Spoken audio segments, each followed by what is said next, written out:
the story, we see what's going on. The entire international community sees what's happening. The Israeli government wants to genocide and ethnically cleanse Palestinians, not just from Gaza, but the West Bank too. Look at the terror they're dealing with. What I find amazing. Americans are dealing with a housing crisis, drug overdose epidemic, unsafe drinking water, unimaginable economic inequality, a broken healthcare system, and more. Yet a whopping 78% of Israel's arms imports came from and were paid for by the United States.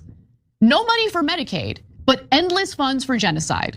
So if anyone is wondering why all of these disgusting smears about Mamdani being a jihadist or an alleged anti-Semite, why they're not working, maybe it's because the candidate's economic priorities are shared by the very voters who helped him trounce Andrew Cuomo. Refusing to serve Israel before the American people should not be controversial. Refusing to prioritize New Yorkers as the mayor of New York City should be. So that's my take on Mamdani.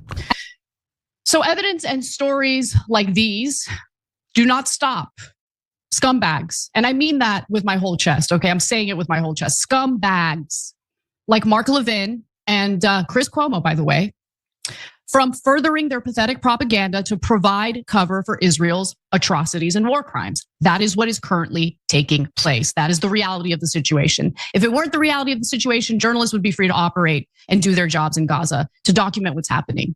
There's a very intentional effort to prevent the documentation of what's happening. It's not at all a coincidence in my mind that more than 200 journalists have already been killed in Gaza. And I'm sorry, I mean, Israel just announced not too long ago that they're conducting a ground invasion in Deir al-Balah.